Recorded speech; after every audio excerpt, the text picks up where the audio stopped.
Hey guys! Tonight we slip into the tangled, vine-wrapped world of Dionysus, the Greek god who's as wild as a midnight forest and as unpredictable as your Wi-Fi on a stormy night. Picture this: a god born not in the usual regal palace, but from the thigh of Zeus himself. Yes, you heard that right. A literal thigh birth that would make any modern maternity ward raise an eyebrow. Dionysus's origins are as unusual as his personality, mixing divine drama with a dash of chaos that only he could pull off. You probably won't survive this myth without at least one eyebrow raised, because Dionysus isn't your typical Olympian. He's the god of wine, madness, and ecstatic celebrations, but also of rebirth and transformation. His story is a roller coaster of escapes, disguises, and wild followers who dance on the edge of reason. So, before you get comfortable, take a moment to like the video and subscribe, but only if you genuinely enjoy what I do here. And hey, why not drop your location and local time in the comments? It's always fun to see where in the world we're sharing these sleepy tales. Now, dim the lights, maybe turn on a fan for that soft background hum, and let's ease into tonight's journey together. You start by imagining the ancient world where Dionysus first appeared, a place of gods and mortals, where the divine often meddled in human affairs with unpredictable results. Unlike the other Olympians who had straightforward births, Dionysus's arrival was a bit of a celestial emergency. Zeus, the king of gods, had fallen for a mortal woman named Semele. When Hera, Zeus's jealous wife, discovered the affair, she tricked Semele into demanding Zeus reveal his true divine form. Spoiler alert, mortals can't handle that kind of divine glow without turning into ashes. Semele perished, but Zeus saved the unborn Dionysus by sewing him into his thigh until he was ready to be born. Talk about a dramatic entrance. This odd birth story isn't just a quirky myth. It reflects ancient Greek ideas about life, death, and rebirth. Historians still argue whether this tale symbolizes the cycle of nature or a metaphor for the vine's growth roots hidden before bursting into life. Either way, Dionysus's birth sets the tone for his role as a god who blurs boundaries. As you imagine Dionysus stepping into the world, you can almost hear the rustle of ivy and the distant murmur of festival drums. He's not just any god. He's the embodiment of wild nature, the intoxicating power of wine, and the freedom found in losing oneself to ecstasy. His followers, the Maenads, would dance frenziedly, tearing apart animals and enemies alike, embodying the god's chaotic spirit. But Dionysus's story isn't just about wild parties and madness. It's also about survival and cunning.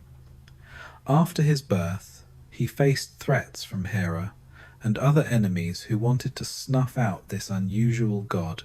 He escaped, disguised himself, and wandered the world, gathering followers and spreading his gifts. This early life of danger and disguise adds layers to his character. He's both vulnerable and powerful, a god who knows what it means to be hunted.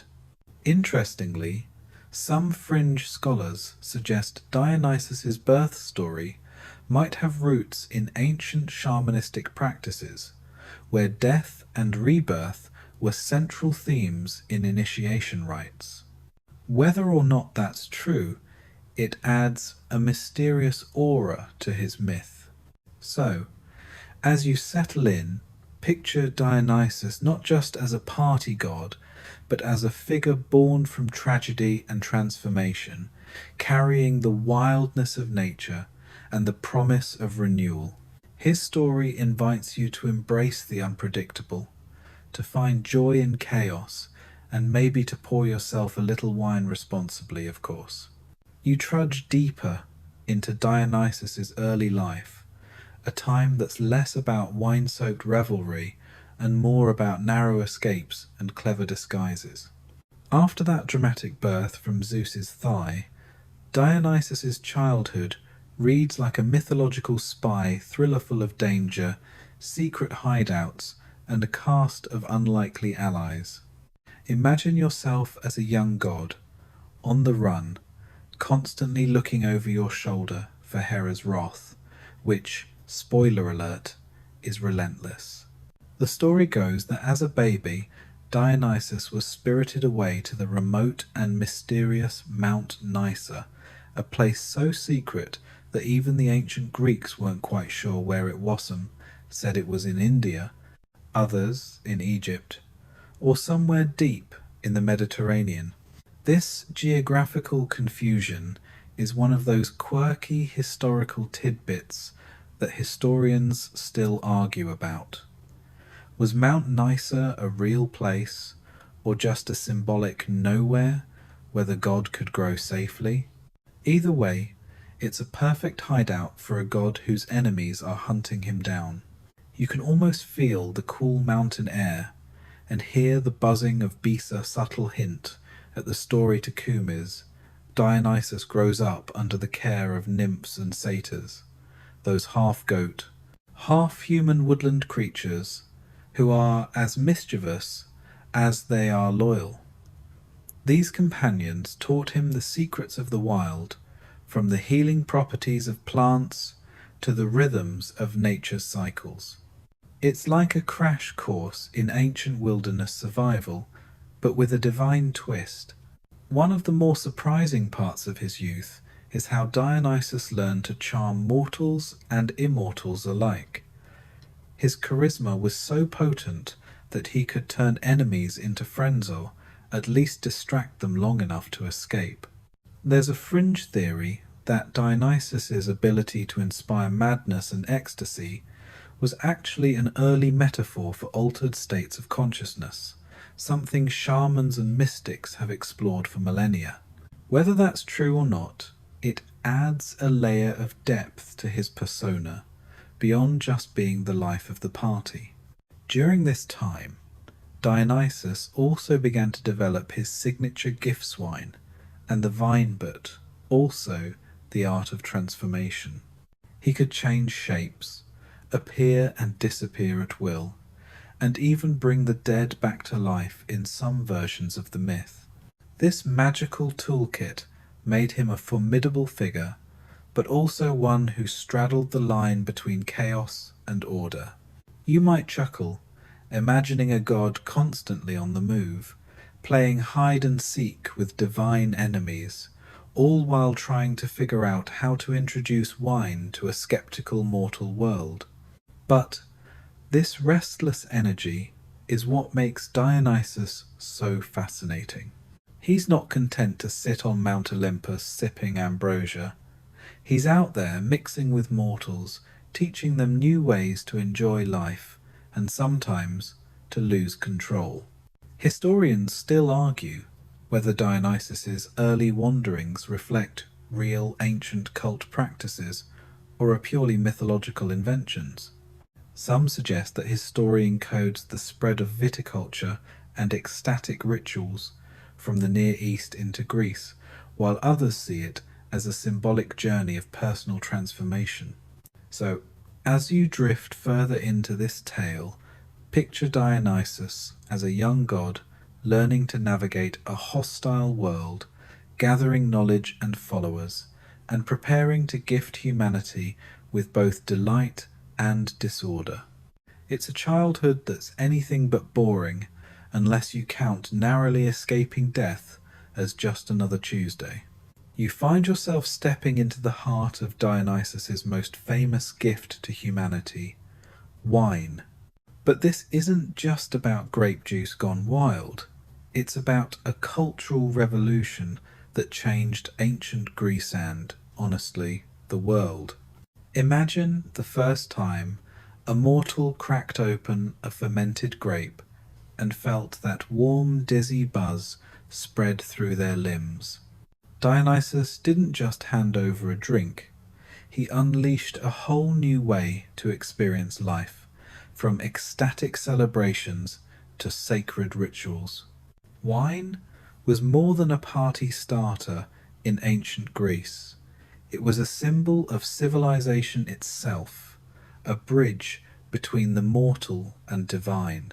You can almost hear the clinking of kylixes, those shallow drinking cups echoing through symposium halls, where philosophers debated, poets recited, and friendships were forged.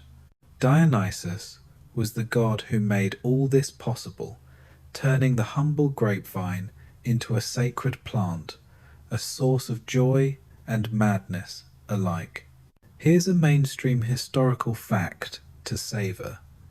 The Greeks were among the earliest cultivators of wine, with evidence dating back to around 1500 BCE. Wine's role in their society was multifaceted. It was used in religious ceremonies, medicinal remedies, and social gatherings. Dionysus's myth helped explain and legitimize this cultural staple, making wine a divine gift rather than just a human invention. But wait, there's a quirky tidbit that might make you smile.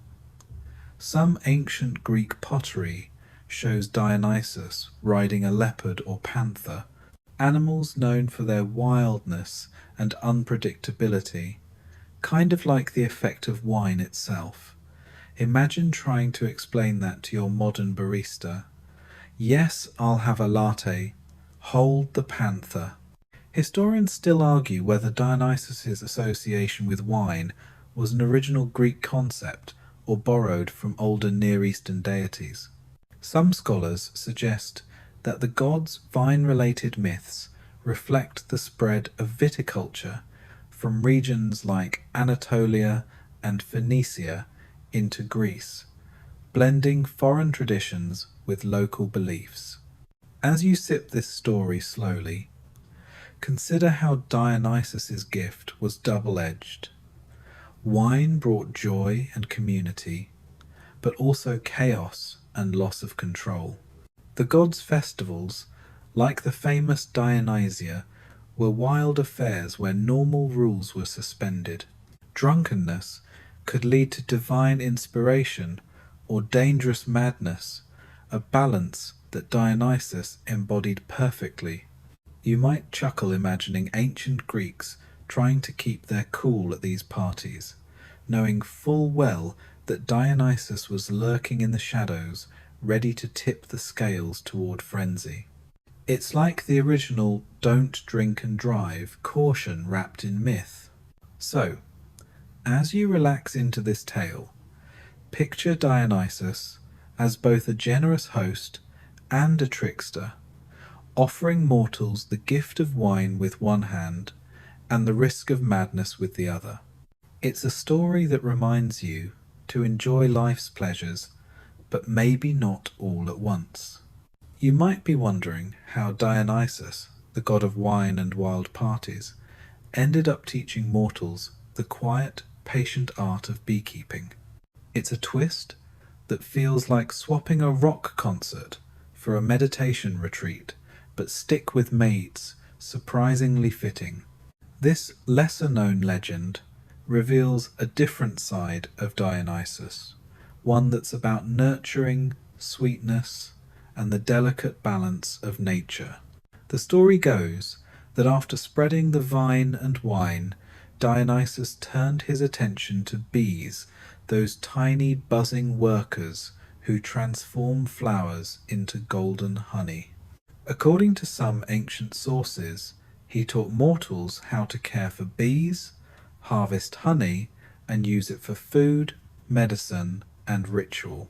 This wasn't just a practical lesson, it was a sacred gift, linking humans to the rhythms of the natural world. Here's a mainstream historical fact. Beekeeping was indeed practiced in ancient Greece, with archaeological evidence showing hives and honey collection dating back thousands of years. Honey was highly valued not just as a sweetener, but for its healing properties and use in religious ceremonies.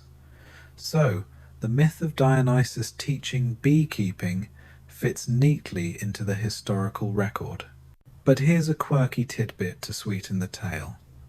Some myths suggest that the bees themselves were divine messengers or even incarnations of nymphs who cared for the young god on Mount Nysa. Imagine a buzzing entourage of tiny, winged bodyguards, nature's own security detail. It's a charming image that adds a mystical layer to the story. Historians still argue whether Dionysus's connection to bees was a later addition to his mythos or an original aspect of his cult. Some scholars think the association reflects the broader theme of transformation and fertility that runs through his stories, while others see it as a symbolic link between the intoxicating power of wine and the sweet productivity of honey. As you imagine Dionysus teaching mortals to tend bees, picture the quiet hum of hives, the golden glow of honeycombs, and the patience required to work with these tiny creatures. It's a contrast to his usual chaotic image, but no less magical. After all, both wine and honey come from nature's alchemy, transforming simple ingredients into something extraordinary. You might smile thinking about Dionysus, the god of ecstatic frenzy, patiently showing a mortal how to smoke a hive or harvest honey without getting stung. It's like watching a rock star give a masterclass in gardening unexpected, but oddly satisfying. So, as you settle deeper into this story, let the gentle buzz of bees remind you that even the wildest gods have a soft spot for sweetness and care. It's a lesson in balance, patience, and the quiet magic hidden in everyday life. You might be scratching your head, wondering why bees? Why would Dionysus, the god of wild revelry and wine, bother with these tiny, buzzing insects? The answer lies deep in symbolism. Where bees represent much more than just honey producers, they embody community, fertility, and even the soul's journey. In Greek culture, bees were seen as sacred creatures, bridging the natural and divine worlds in ways that still intrigue scholars today. Let's start with the mainstream fact. In ancient Greece, bees were often associated with the goddess Artemis and the mysterious Eleusinian mysteries, secret religious rites promising rebirth and eternal life. Honey was considered a divine substance, sometimes called nectar of the gods, and bees were thought to carry messages between worlds. So, Dionysus's connection to bees isn't just about agriculture, it taps into a rich spiritual tradition. Here's a quirky tidbit. Some ancient myths describe bees as the original priests or messengers of the gods, with their buzzing seen as a form of divine communication. There's even a theory that the word bee in Greek, Melissa, was used as a title for priestesses who served in sacred rituals. Imagine buzzing nuns with tiny wing sacae. Maybe not literally, but you get the idea. Historians still argue whether the bee's symbolism in Greek myth was primarily agricultural, religious, or a blend of both. Some suggest that bees represented the soul's immortality, buzzing between life and death, while others see them as symbols of social order and cooperation, which fits nicely with Dionysus's themes of transformation and community. As you imagine the buzzing hive, think about how bees work together in perfect harmony, each with a role that supports the whole colony. It's a powerful metaphor for human society and the delicate balance between freedom and responsibility, something Dionysus's chaotic energy both challenges and complements. You might chuckle picturing Dionysus, the god of wild abandon, appreciating the disciplined, orderly world of bees. It's like the ultimate paradox, the party god who also respects the quiet, structured life of these tiny creatures. Maybe he saw in bees a reflection of his own dual, nature wild, yet organized, chaotic, yet purposeful. So, as you drift further into this myth, let the symbolism of bees remind you that even in chaos there's order, even in frenzy there's sweetness. It's a subtle lesson wrapped in buzzing wings and golden honeycombs, inviting you to find balance in your own life.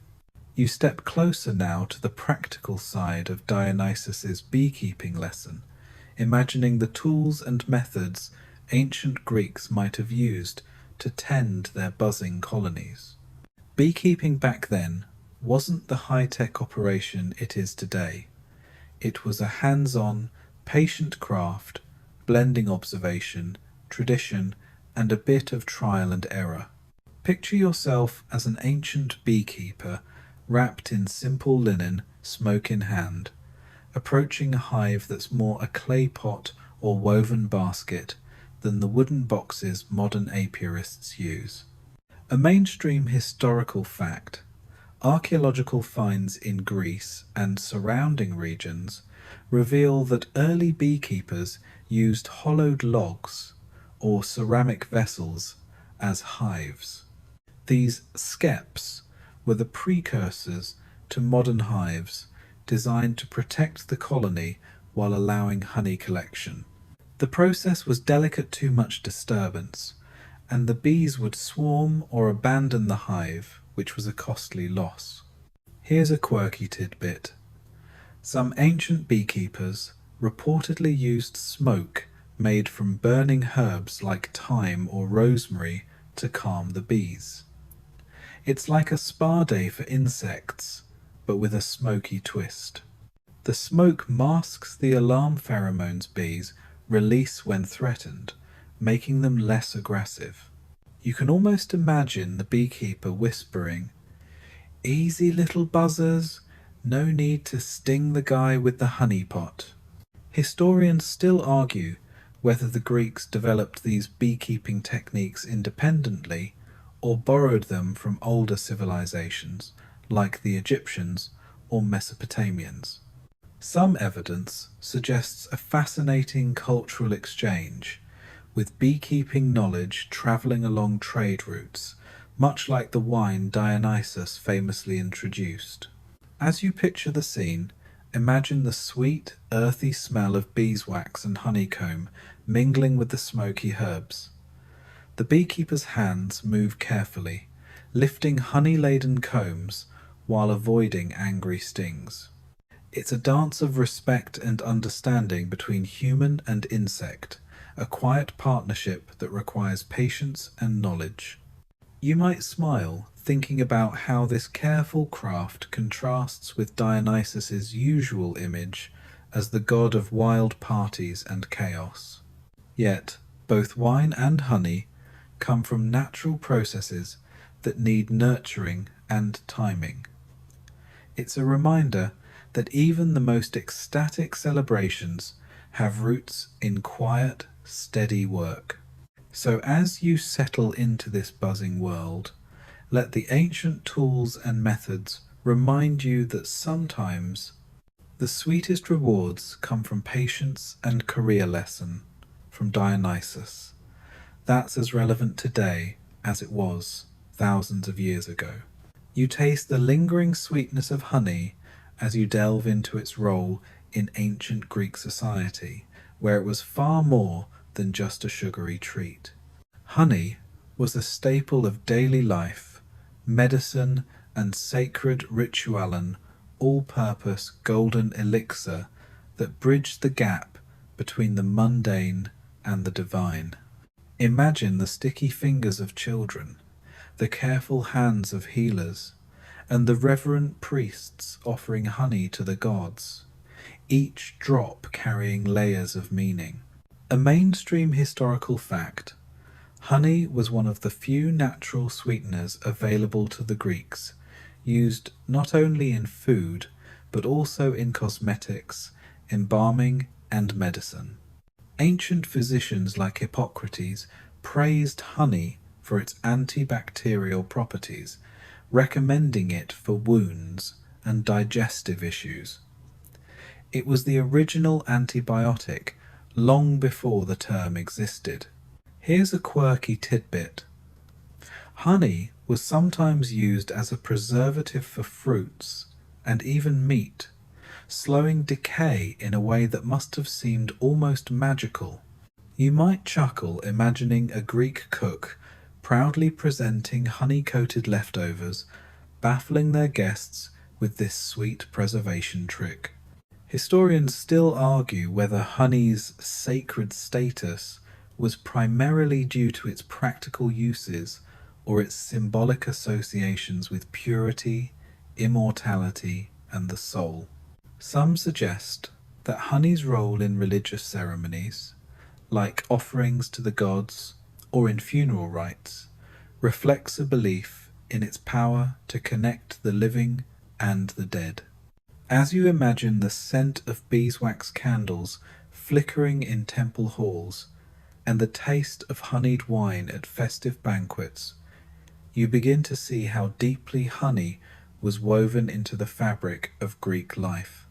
It was a symbol of abundance and divine favor, a taste of the gods themselves. You might smile picturing Dionysus, the god who brought wine and wild celebrations, also blessing this humble, sticky sweetness. It's a reminder that even in the midst of chaos, there's room for small, sweet moments of care and healing. So, as you savor this golden story, let honey's quiet importance soothe you, a sweet thread connecting ancient rituals, daily life, and the buzzing bees that made it all possible. You begin to see how Dionysus's influence stretches beyond just wine and bees, reaching into the broader world of agriculture. This god of wildness and revelry also had a hand in teaching mortals how to work the land, planting seeds of knowledge that helped civilizations flourish. Imagine the first farmers turning over soil, guided by divine inspiration, learning to coax life from the earth with patience and care. A mainstream historical fact: ancient Greek agriculture was vital to their economy and culture, with crops like barley, wheat, olives, and grapes forming the backbone of their diet and trade. Dionysus was closely linked to viticulture, but his myths also suggest a connection to fertility and the cycles of nature that govern all farming. Here's a quirky tidbit. Some ancient festivals dedicated to Dionysus involved rituals aimed at ensuring a good harvest, blending wild celebration with agricultural hope. Picture farmers dancing with wreaths of ivy and grape leaves, hoping the gods' favor would bring rain and sunshine in just the right balance. Historians still argue whether Dionysus's agricultural role was a later development in his myth, or part of an older tradition linking him to fertility gods from other cultures. Some scholars see Dionysus as a symbol of nature's dual power to create and destroy, reflecting the unpredictable cycles of farming life. As you imagine the fields of ancient Greece, you can almost feel the sun warming the soil and hear the rustle of leaves in the breeze. Dionysus's gifts weren't just about wild abandon, they were about understanding and respecting the rhythms of the earth, a lesson that resonates even today. You might chuckle, picturing the god of drunken revelry, giving a serious lecture on crop rotation or soil fertility talk about multitasking. Yet, it's this blend of chaos and order that makes his myth so rich and enduring. So, as you sink deeper into this story, let the image of Dionysus as both wild party god and patient teacher remind you that growth often requires both passion and patience, a balance, as delicate as the finest honeycomb. You find yourself wandering toward the mystical Mount Nysa, the sacred and elusive place where Dionysus's story buzzes with divine energy and, fittingly, the hum of bees. This mountain isn't just a backdrop, it's a character in its own right, shrouded in mystery and sacred to the god's upbringing and his connection to nature's sweetest workers. Mount Nysa's exact location has puzzled scholars and travellers for centuries. Some ancient sources place it in Arabia, others in Ethiopia or even India. This geographical ambiguity is one of those quirky historical tidbits that historians still argue about. Was Nysa a real mountain or a mythic symbol representing the wild, untamed places where gods and nature meet? Either way, it's the perfect setting for Dionysus's divine education. Imagine the mountain slopes, thick with ivy and grapevines, the air heavy with the scent of wildflowers and honey. Here, divine bees buzzed around the young god, nurturing him and symbolizing the sweetness and fertility he would later bring to mortals. These bees weren't ordinary insects.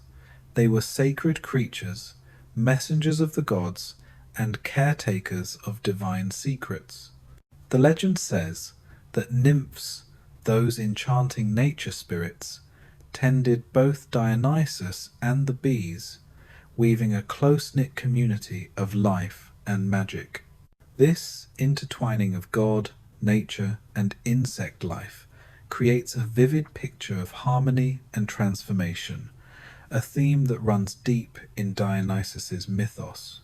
You might smile picturing the young god playing among the buzzing hives, learning patience and care from these tiny creatures, even as his future promised wild revelry and chaos. It's a gentle reminder that even the most untamed spirits have moments of quiet growth. Historians still argue whether the sacred bees of Mount Nysa were symbolic or based on real cult practices involving bees and honey in Dionysian worship. Some suggest that the bees' role in these myths reflects ancient agricultural rites and the importance of fertility in the god's cult. So, as you breathe in the imagined mountain air, let the sacred bees and their mountain home remind you of the delicate balance between wildness and nurture, chaos and career balance that Dionysus embodies perfectly. You step into the shoes of an ancient mortal hearing the news that Dionysus, the god of wild celebrations, is now the teacher of beekeeping, a craft that demands patience, care, and a touch of reverence for nature's tiny workers. Imagine the mix of curiosity and skepticism among the people as they grapple with this unexpected gift from a god known more for chaos than calm. In the bustling villages and sun-drenched fields of Greece, mortals were no strangers to hard work, but tending bees was a different kind of challenge. It required understanding the rhythms of the hive, learning to read the bee's behavior, and mastering the delicate art of honey extraction without provoking a swarm. The idea that a god associated with frenzy would promote such a disciplined craft must have been puzzling. Here's a mainstream historical fact. Beekeeping was indeed practiced by ancient Greeks, and honey was a valuable commodity used in cooking, medicine, and religious offerings. But it wasn't an easy skill to master, and many mortals likely viewed it with a mix of respect and wariness. A quirky tidbit. Some ancient texts suggest that beekeepers believed their hives were protected by divine spirits or even by Dionysus himself, making the craft a spiritual as well as practical endeavor. Imagine a beekeeper whispering prayers to the hive before harvesting honey, hoping to avoid the wrath of angry bees or gods. Historians still argue whether the myth of Dionysus teaching beekeeping was a way to elevate the craft's status or a symbolic story linking the god's themes of transformation and fertility to the natural world. Some see it as a metaphor for the balance between chaos and order, reflecting Dionysus's dual nature. You might chuckle, imagining villagers trying to reconcile Dionysus's wild reputation with the quiet, careful work of beekeeping. It's like expecting a rock star to give a lecture on mindfulness and expected, but maybe exactly what's needed.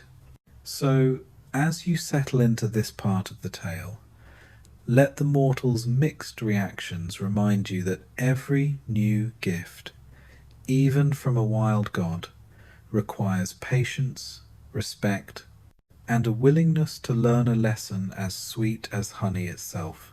You find yourself wandering through the shadowy corridors of ancient Greek temples, where bees weren't just insects but sacred symbols buzzing with spiritual power. In these hallowed spaces, the humble bee took on a mystical role, connecting mortals to the divine in ways that still captivate scholars and dreamers alike. A mainstream historical fact: bees and honey were integral to many Greek religious practices. Honey was often used as an offering to gods and goddesses, symbolizing purity and sweetness. Temples dedicated to deities like Artemis and Demeter featured bees as sacred creatures, and priestesses sometimes bore the title Melissa, meaning bee, highlighting the insect's spiritual significance. Here's a quirky tidbit. Some myths describe bees as the original oracles, their buzzing interpreted as divine messages. The Pythia, the famous oracle of Delphi, was sometimes called the Delphic bee, suggesting a symbolic link between bees and prophecy. Imagine ancient priests trying to decode the buzzing as if it were a cosmic Morse code now that's a divine puzzle. Historians still argue whether the bee's spiritual role was primarily symbolic, or if there were actual cults centered around bees and their mysteries. Some scholars propose that bee imagery represented the soul's immortality and the connection between life and death, a theme echoed in Dionysian rites. As you imagine the flickering candlelight in temple chambers and the scent of beeswax mingling with incense, you sense how deeply bees were woven into the fabric of Greek spirituality. They weren't just producers of honey, they were messengers, symbols of life's sweetness and fragility.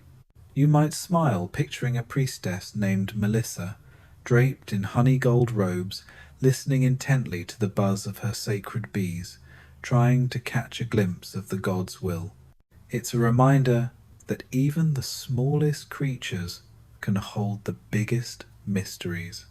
So, as you drift through this sacred world, let the bee's spiritual hum lull you into a deeper appreciation of the divine connections hidden in everyday life. A gentle whisper from the past to your present. You slip into the shadowy realm of the bee maidens, those curious nymphs entwined with Dionysus's myth and the buzzing world of bees. These ethereal figures, part human, part nature spirit, hover at the edge of myth and reality, embodying the delicate balance between wildness and nurture that defines Dionysus himself. The bee maidens, sometimes called Melissae, were said to be divine caretakers of the god during his infancy on Mount Nysa. These nymphs tended not only to Dionysus, but also to the sacred bees, acting as guardians of both life and sweetness. Imagine them as nature's original babysitters, flitting between flowers and hives with grace and purpose. A mainstream historical fact, the term Melissae, was used in ancient Greece to describe priestesses who served in sacred rituals, often associated with bees and honey. These women were believed to possess special knowledge and spiritual power, linking them directly to the divine mysteries of life and death. Here's a quirky tidbit. Some myths suggest that the bee maidens could transform into bees themselves, blurring the line between human and insect. Picture a nymph suddenly sprouting wings and buzzing off to deliver divine messages, nature's own shape-shifting courier service. Historians still argue whether the Melissae were purely mythical figures or if they represent real priestesses whose roles were mythologized over time. Some scholars propose that these bee maidens symbolize the transmission of sacred knowledge, with bees as metaphors for communication and community. As you imagine the soft hum of wings and the gentle rustle of leaves, you sense the quiet power these nymphs held, a power rooted in care, transformation, and connection. They remind you that even in the wildest myths, there are threads of tenderness and order. You might smile picturing a Melissae nymph hovering over a hive, whispering secrets to the bees, while Dionysus watches nearby, learning the art of balance between chaos and care. It's a scene that captures the paradox at the heart of his story. So, as you drift deeper into this myth, let the bee maiden's gentle presence soothe you, a reminder that even the smallest creatures and quietest spirits play vital roles in the grand tapestry of life. You drift now into the mysterious world where honey and prophecy intertwine, a realm where the sweet nectar of bees becomes a conduit for divine insight. In ancient Greece, honey wasn't just a treat for the taste buds. It was believed to hold oracular powers, linking mortals to the gods' hidden wisdom. Imagine sipping honeyed wine while listening to cryptic prophecies, the sweetness softening the sharp edges of fate. A mainstream historical fact: honey was often used in religious rituals and offerings at oracular sites like Delphi. The Pythia, the famous priestess of Apollo, was said to consume honey as part of her preparation to deliver prophecies. Honey's purity and sacred status made it a fitting medium for divine messages. Here's a quirky tidbit. Some ancient texts suggest that bees themselves were seen as messengers of the gods, their buzzing interpreted as a form of sacred communication. There's even a legend that the first oracles were bee maidens, linking the insect's symbolism directly to prophecy. It's like the original bee line to divine knowledge. Historians still argue whether honey's role in prophecy was symbolic or if it had practical effects. Did its sweetness and calming properties help oracles enter trance states, or was it purely metaphorical? Some scholars propose that honey's use in rituals reflects a blend of both. As you imagine the flickering light of temple candles and the soft murmur of prayers, you sense how honey's sweetness was more than flavor, was a bridge between worlds, a key to unlocking mysteries. The buzzing bees, the golden honey, and the whispered prophecies all weave together in a delicate dance of meaning. You might smile, picturing an ancient oracle dipping her lips in honey, preparing to speak truths that could change destinies, while Dionysus's wild spirit lingers nearby, reminding everyone that prophecy, like life, is both sweet and unpredictable. So, as you settle into this part of the story, let the gentle hum of bees and the taste of honey carry you toward the mysteries of the divine, a soothing lullaby for your curious mind. You trace the slow, steady spread of beekeeping across ancient Greece, a practice that buzzed its way from myth into everyday life. Imagine the first farmers and villagers adopting Dionysus's sweet gift, learning to tend hives, harvest honey, and weave beeswax into candles and cosmetics. It's a story of cultural diffusion where divine inspiration meets human ingenuity. A mainstream historical fact, archaeological evidence shows that beekeeping was widespread in Greece by the classical period, with hives found in rural and urban settings alike. Honey was a prized commodity, traded and consumed across the Mediterranean, linking communities through shared knowledge and sweet rewards. Here's a quirky tidbit.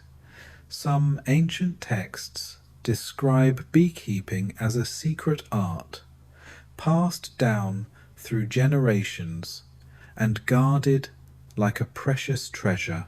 Beekeepers were sometimes seen as having special status, almost like alchemists turning flowers into gold. You might chuckle imagining a beekeeper as the original honey hacker, mastering nature's code. Historians still argue whether the spread of beekeeping was driven more by practical needs or religious motivations.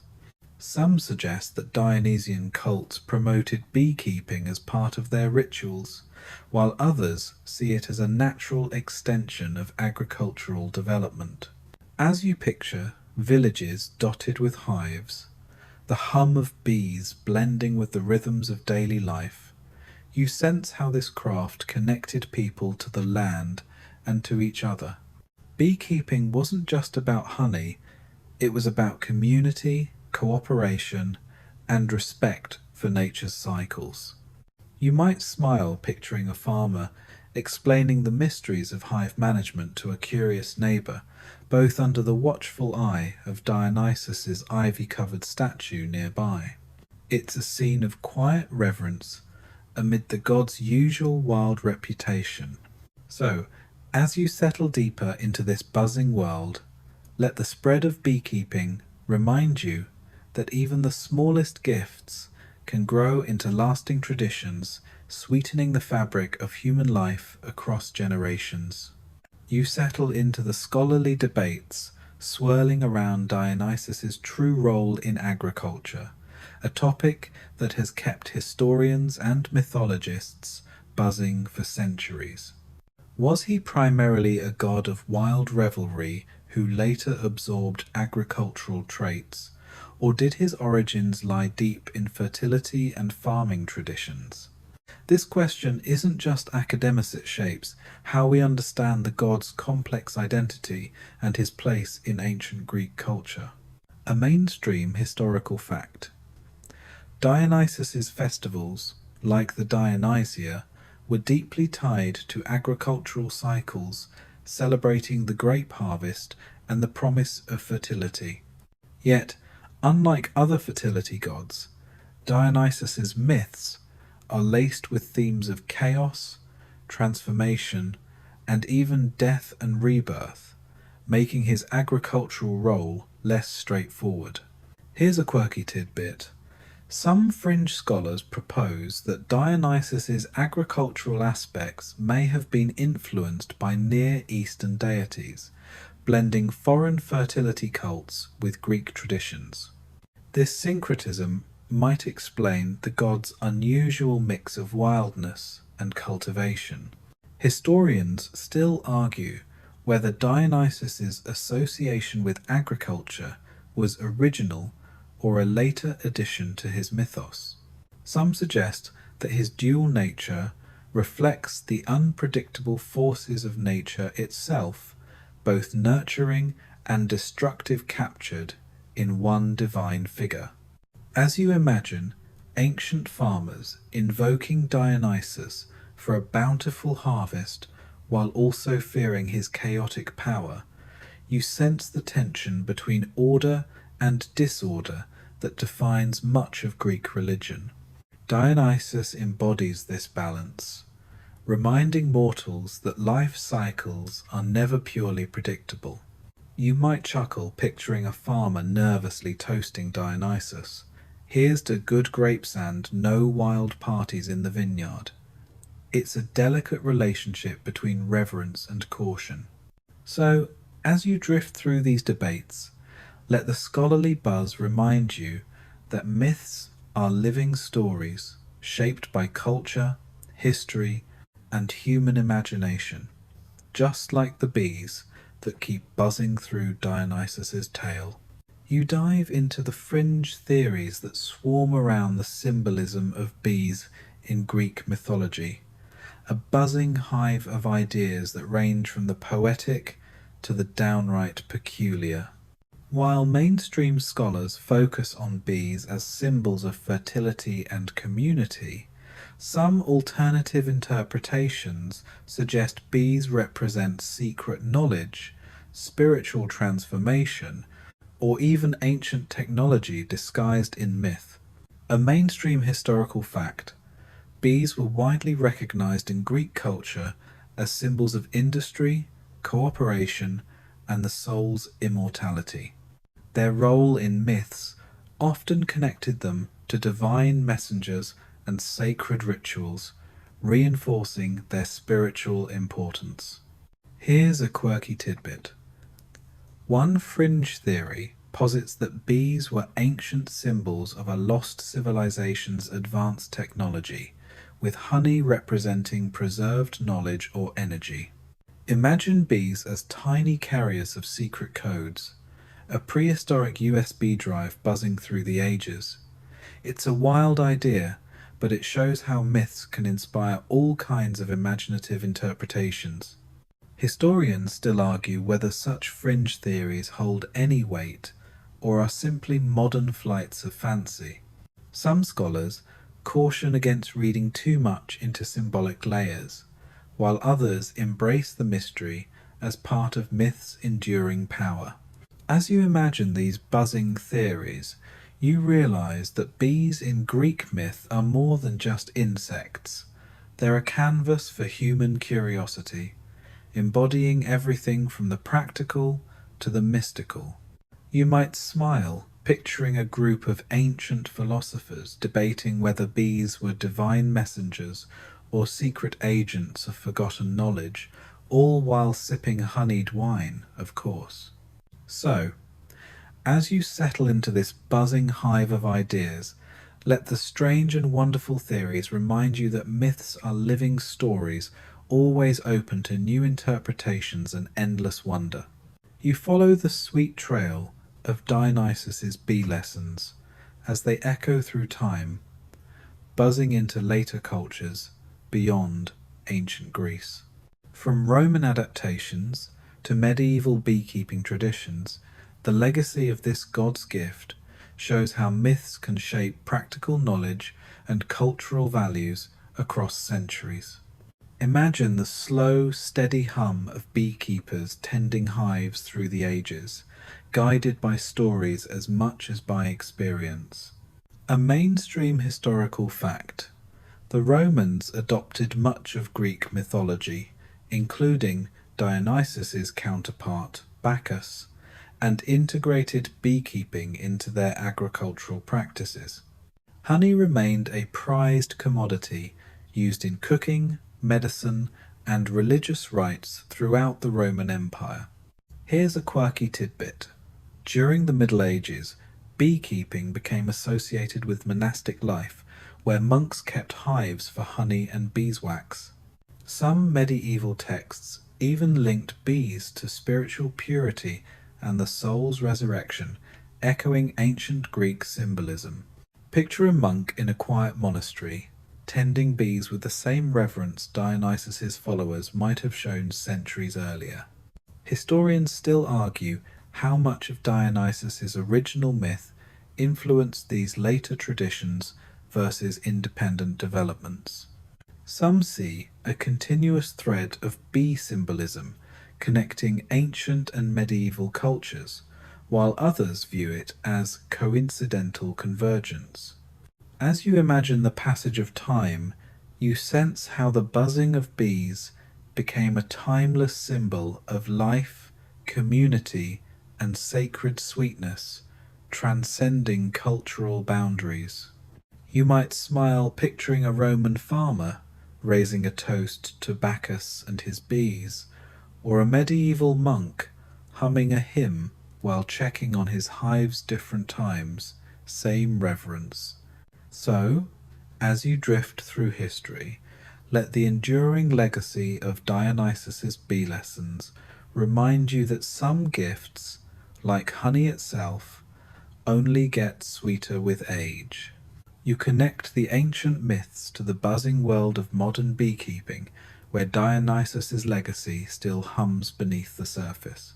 Today's beekeepers, armed with high-tech suits and smokers, carry forward traditions rooted in millennia-old stories, blending science with reverence for these tiny pollinators. Imagine the gentle hum of a modern apiary, a peaceful counterpoint to Dionysus's wild parties. A mainstream historical fact: modern beekeeping has evolved significantly, but still relies on principles established in ancient times, such as hive management and the use of smoke to calm bees. Honey remains a beloved natural sweetener and a symbol of ecological health. Here's a quirky tidbit. Some contemporary beekeepers hold bee blessings, or ceremonies inspired by ancient rituals, honoring the spiritual connection between humans and bees.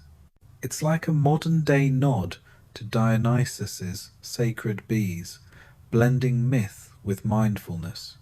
Historians still argue how much ancient myths influence modern beekeeping culture versus scientific advancements. Some see the mythic stories as valuable cultural heritage that enriches the practice, while others focus purely on biology and ecology. As you imagine the modern beekeeper's careful work, you sense a continuity that bridges past and present, myth and reality. The bees themselves, unchanged in their nature, continue to inspire awe and respect. You might chuckle picturing a beekeeper explaining Dionysus's role in beekeeping to curious visitors, mixing ancient myth with practical advice. And remember, don't anger the god of wine and bees. So, as you settle into this buzzing present, let the blend of ancient myth and modern practice remind you that some stories, like the bees, are timeless companions on life's journey.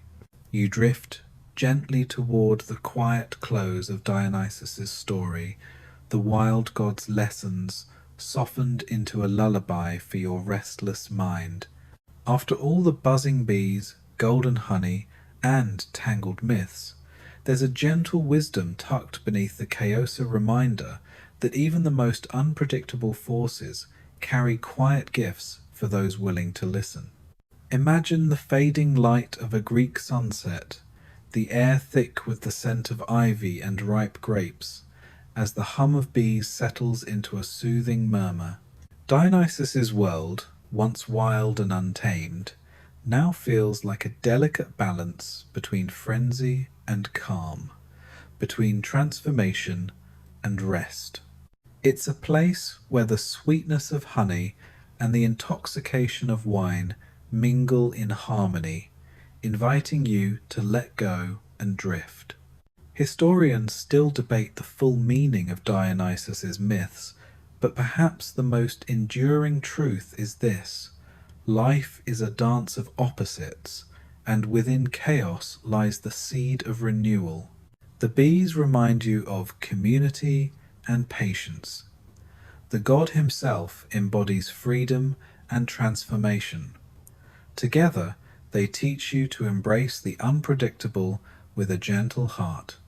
You might smile, feeling the soft hum of bees in your ears, as you imagine Dionysus reclining beneath a vine-laden arbor, a cup of honeyed wine in hand, inviting you to rest and dream.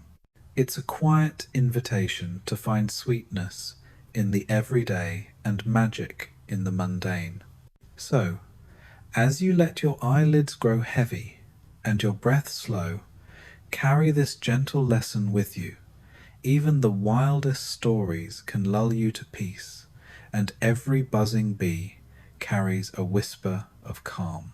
Now, dim the lights, maybe turn on a fan for that soft background hum, and let's ease into tonight's journey together.